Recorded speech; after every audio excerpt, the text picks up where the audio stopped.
Hi everyone. బాడీని cool చేసే సొరకాయని చాలామంది ఇష్టంగా తినరు. సాంబార్లో అయితే ఏదో అలా తింటారు కానీ కర్రీ అస్సలు తినరు.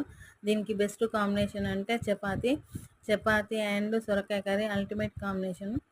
ఇప్పుడు చపాతీలోకి సొరకాయ కర్రీ ఏ విధంగా చేయాలో చూద్దాం. దానికోసం ముందుగా ఒక మీడియం సైజ్ సొరకాయ పొట్టు తీసి సన్నగా తరిగి పక్క పెట్టుకొని ఒక 20 పచ్చిమిర్చి, కొద్దిగా ఉప్పు వేసి మిక్సీ పట్టి పక్క పెట్టుకోవాలి. ఒక 3 టేబుల్ స్పూన్ ఆయిల్ వేసి అందులోనే ఈ సొరకాయ వేగిన తర్వాత కొద్దిగా పసుపు వేసి ఒక 15 నిమిషాలు మూత పెట్టి వదిలేసేయాలి. 15 నిమిషాల తర్వాత ఈ కారంని యాడ్ చేయాలి. మరో 10 మినిట్స్ తర్వాత ఒక 4 స్పూన్ల వరకు నువ్వుల్ని మిక్సీ పట్టి కొద్దిగా వేయించి మిక్సీ పట్టి అవి ఆ పొడి ఇందులో యాడ్ చేసుకోవాలి. ఆ పొడి యాడ్ చేసిన ఒక 5 మినిట్స్కి స్టవ్ ఆఫ్ చేసుకోవాలి. ఇక్కడ నేను వాటర్ యాడ్ చేయట్లే.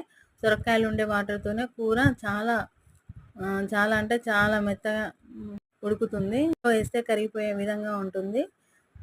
సొరకాయ కూలింగ్ అండ్ గోధుమలు హీట్, అందుకే ఈ రెండు బెస్ట్ కాంబినేషను. ఈ విధంగా ట్రై చేయండి friends. Thank you for watching.